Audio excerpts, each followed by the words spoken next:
maybe the person you're dating ain't crazy. They just have a crazy family. Yeah. Maybe they're not weird, they're wounded.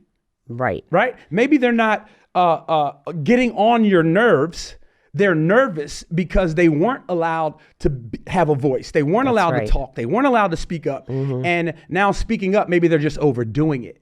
Right. The fact that you got curious. Listen to me, listeners. If you are married or single, learn how to get curious without an accusation.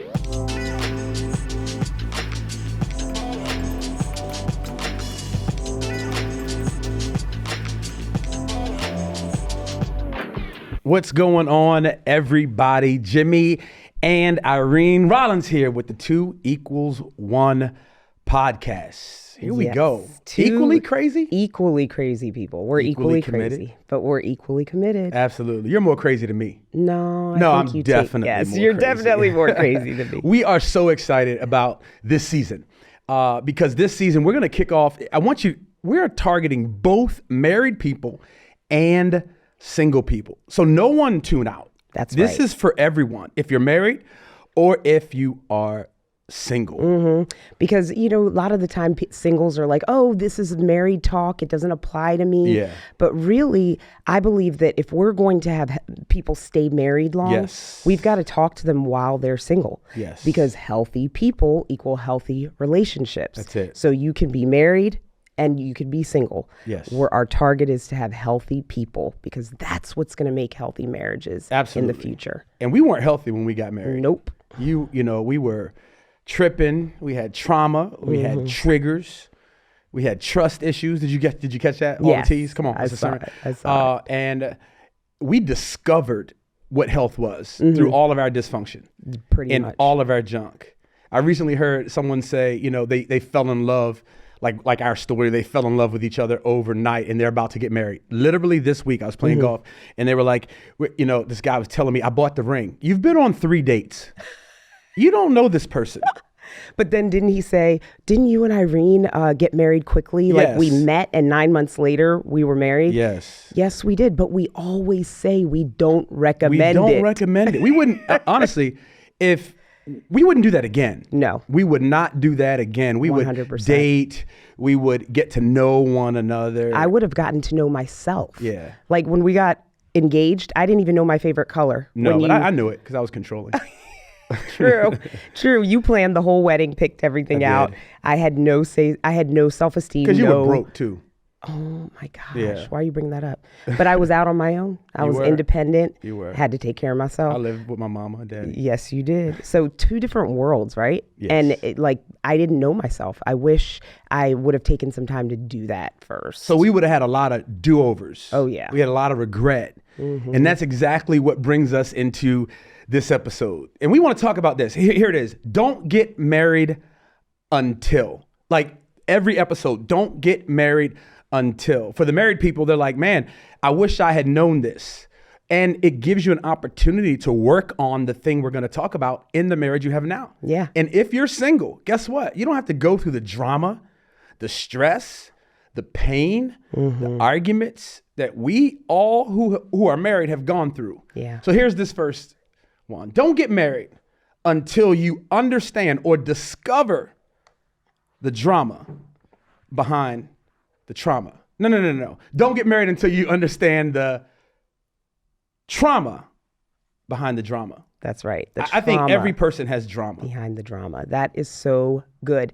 And you really don't know it's trauma. Like we didn't know it was trauma. We didn't know it was dysfunction until the drama happened. Absolutely. And we exploded and we were falling apart and our relationship was falling apart until we heard other people say things like, that's not so healthy, normal. Right? I mean, that's not normal to stuff all of your feelings and never confront Jimmy in love about what's bothering you. Like I would explode. No, you wouldn't explode at first. You would run in the closet and cry. And I literally would hear you in the closet crying. And I was just like, I know my anger and my yelling is not normal. And we realized that all of us have this family of origin junk. All of our families are crazy. All of us come from crazy. Yeah. And it's crazy how we judge someone else as crazy, right? But you don't, some people don't even know it's crazy. Like you just think this is how we are. Right. This is how I was raised. And I think you leaned into that a lot. You were like, this is how I was raised and this is right. Yeah.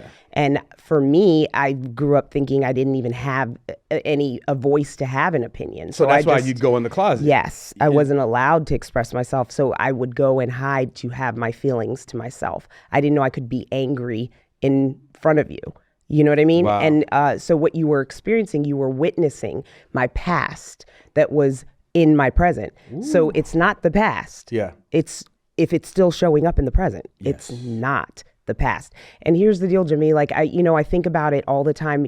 Christians, they talk about, the Bible says to honor your mother and father. Yes, it does. And we are supposed to honor our mother and father. And my parents did the best they knew how. So did yours. Mm-hmm. But the reality is, my parents. You the reality is, don't talk about my mom and dad. Oh my gosh. Can you not interrupt me? I'm sorry. Okay.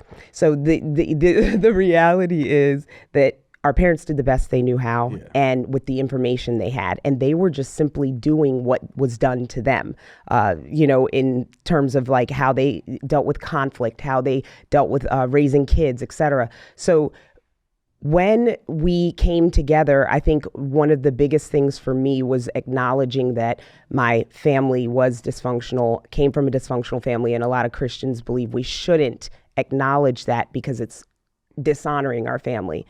But I think it's actually breaking cycles that have been dysfunctional, breaking cycles when we acknowledge and say out loud that that's not okay. So now the next generation can do better in their relationships. Don't you think?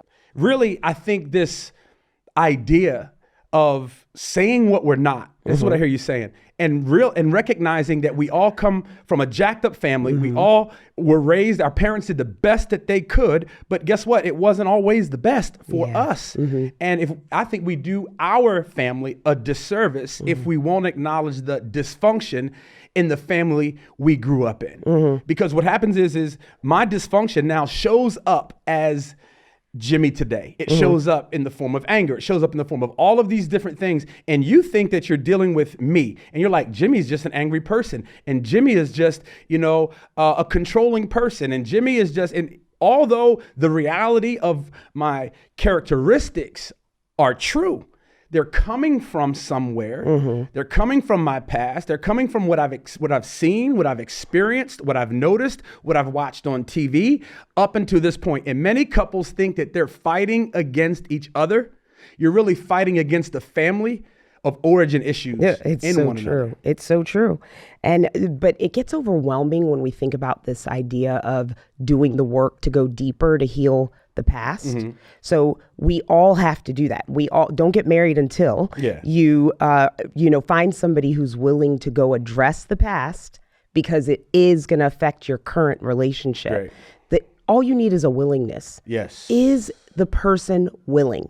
If you're married right now, is your spouse, are you willing to do the work to go deeper? Yes, first. Ask yourself the question. And I get it. It's overwhelming. We don't want to touch pain. We don't want to go in the past. Oh, the past is the past. No, I want you to get honest and ask yourself a question.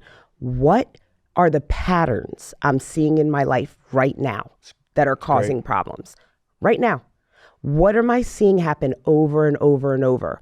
Jimmy and I had the same argument over and over for 15 years. When, I know that when I start seeing a pattern, can I give you a real life example? No. Put you on the spot? No, I don't want to. You don't want to hear it? Okay. No, go ahead. But if I know I'm pressing a button with you, like where I start to see your reaction the same, and it's not your reaction, it's not responding to me, you're reacting. So it's like high intensity. What's emotionally. A real life version? Like something we haven't, sure? It's not in our notes. Are you sure? Prepared for, go for it. I mean, here's the deal, guys. This is real. This is relevant. This is reality. This is Rollins. Did y'all hear that? So go ahead. Just kick it out. Like we would. Like this is it. So sometimes we have to make decisions for our family so that I can administrate those decisions. I can make them happen. But I find, and what my experience has been is that you're not ready to make a decision in the moment, or when I bring it up. That's so nice. Yes. I'm trying to use talking boundaries. That's so great. like, in the moment, there are 5 other things that are stemming from you making one decision. Yeah. So in your apathy to make a decision, which it has literally come down to that at times where it won't be until the last minute. I am stressed. I am overwhelmed.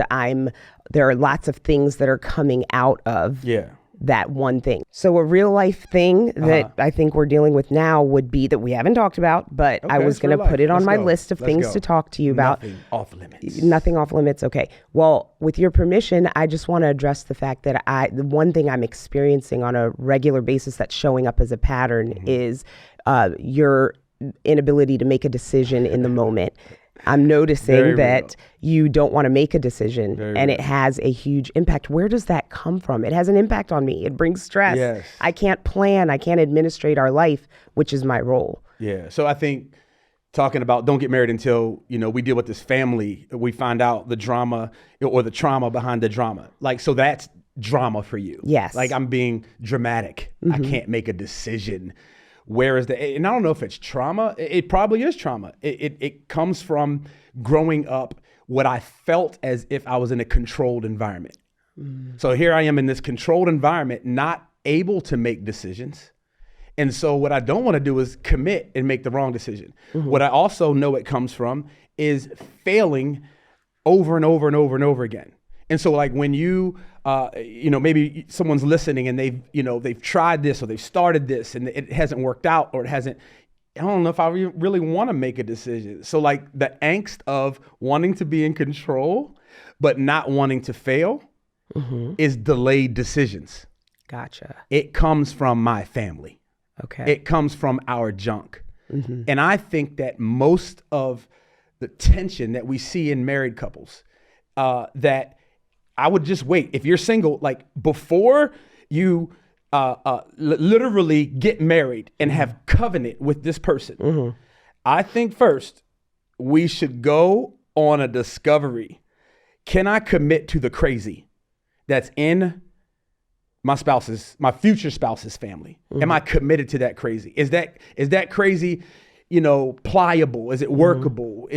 Can we mold this thing? Or is it a generational cycle or stronghold that is going to take more than just your decision to change it? Because we've been to counseling and we've been to all of these different things dealing with, and I will say that 80%, maybe 75% of the issues that we have found in our relationship points back to our history. Yeah. It points back to something in our families. And here's what I want you to know.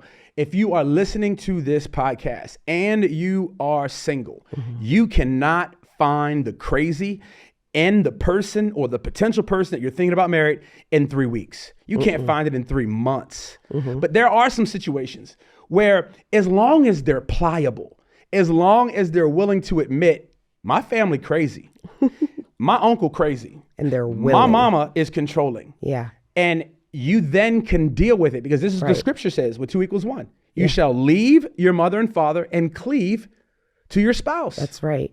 And so it's one thing to identify that there are issues. Like, you were really good at identifying the issues that your family had, and you called it what it was without any I didn't issues. barely like them. That's probably why. No, you didn't. I'm joking. You love them. They're but amazing. my family, I had difficulty identifying what was dysfunctional. Yeah. So here's the deal. I think it would be helpful if we gave people ideas on how to have the conversations. Yeah. So let's say you're dating or on a date night with your spouse. Start exploring questions like, tell me something about your past. Tell me something, a happy memory. Tell me a sad memory. What made you angry about your past? What do you wish you would have known? And when you start finding out like how their parents celebrated holidays, what issues did your parents have with their in-laws? Yeah. How did they handle it? How do you feel about that? You can find out if they're pliable, if they're willing to do the work. Absolutely. Based off of, so we identify that there's a dysfunction there, but when you ask deeper questions, because they may not be aware it was dysfunctional, like, how do you feel about that? That's great. See, in my family, we did it this way. What do you think's a happy medium for that. Yeah. Like if two equally crazy people are coming together to date to find out if we should even get married, then how would you deal with it? Like, because you can find out so much, like you said, before you get to the marriage piece where you have to work it out when you get married. Like the Bible says it's better to marry than to burn. That's what we did. We got married quick, so we didn't have to burn. That's because you couldn't keep your hands off. True, Y'all, let me tell you something. It's true. This girl, and I understand your struggle. Like her struggle is I might need prayer for this. You are so crazy. This is so good looking. Oh, I don't even know how you gosh. resist me. You know, It's hard, because babe. it started It's early. hard. It started early. Yes, we couldn't keep our hands And off I want each you to other. know I'm more than my body. Oh, you are so crazy. So we got married fast, and we had to work it out while we were married. Yeah. We didn't get a chance to be individuals working through our stuff. We had to do it while we were married, which is a complicated order, but you can do it. Absolutely. I want to put some handles to this Okay. because I love how you framed it up. You didn't accuse your family, your mama keeps calling. This is what people do who are married, right? What we see, we just accuse. Right? What we see, we just say that's the reality. You know, your sister, they don't understand boundaries and you're just talking at your sister rather than what you did. Listen to me. If you're married or you are thinking about taking this dating relationship to the next level, listen to this. Irene got curious. I love the fact that rather than accuse me, you said, hey, when I notice this, can you tell me where that comes from? So in other words, if you respond, like if your spouse or the one you're dating is responding in an aggressive, tone, you can say, I notice your tone went up. Can you tell me what you're feeling right now? How different is that than, I believe it's an invitation to explore the family history. It's true. It's an invitation. Did your parents yell in the house? Did you have a voice growing up? You see, now there could be trauma behind that drama. Maybe the person you're dating ain't crazy. They just have a crazy family. Yeah. Maybe they're not weird, they're wounded. Right. Right? Maybe they're not getting on your nerves. They're nervous because they weren't allowed to have a voice. They weren't allowed to talk. They weren't allowed to speak up. And now speaking up, maybe they're just overdoing it. Right. The fact that you got curious, listen to me, listeners. If you are married or single, learn how to get curious without an accusation. That's correct. Just state what you notice. And here's the deal. Their reaction to that, if you're single and you're in the dating scene, identifying the trauma is one thing. Talking about it, are they willing, is the next thing. But then what boundaries are you going to set? Like, that's what comes up for me when I think about it, babe. Yeah. Because when I think about when we identified stuff and then we realized, okay, we need to work on this. And then when we were going to make it less drama in our marriage, we had to make some decisions to protect our marriage. So boundaries are about protection, right?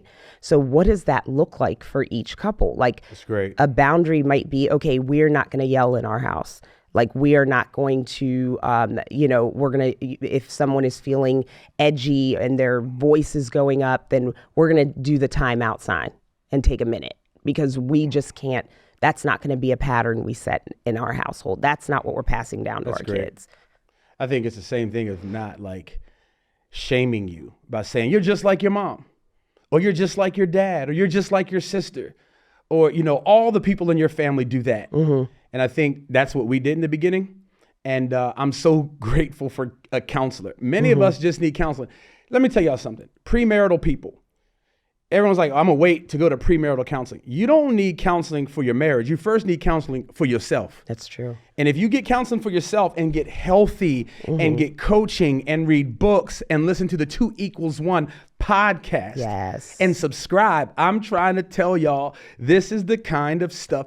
Find and discover your family crazy. Admit it to yourself. So when your spouse brings it up, you can already take them on a journey to heal it together. And here's the deal. Don't get married until you can discover the trauma behind the drama. But it's going to take the person that you are called to map that stuff, to turn your misery into ministry, to bring affection to your marriage, to bring compassion to your relationship. And I would rather have compassion than just to call you out. I don't want to call you out. Yeah. A lot of our dysfunction was us going at each other's family. Where your sister, where your mama, where your daddy, where your... Right. Guess what? When you get married, you marry the family. It's true. Don't get married until you can figure out the trauma behind the drama. Listen, listeners, we absolutely love you. We would love for you to subscribe. We would love for you to invite your friends, your uncles, your aunties, all of those people to the 2=1 Marriage Podcast. You got any last words? Yeah, just thinking about, don't give up when it gets hard. Like, as you get healthy, your family's going to feel you leaning into your new way of doing life. And so when you're breaking out as dysfunctional cycles and creating this new thing with less drama in your marriage because you're dealing with the trauma, just don't be surprised that people in your circle are going to have an issue with it. Just stay focused on the prize, which is the new normal for you and your spouse. I love that. Isn't that good? Don't get married until. Subscribe to our podcast today. Invite others to be a part of it and listen to it. We want to get healthy because when we get healthy, our relationships are going to get healthy. So rate our podcast. Leave us a review. We want to hear from you. Your opinion matters to us. God bless you. We'll see y'all next time.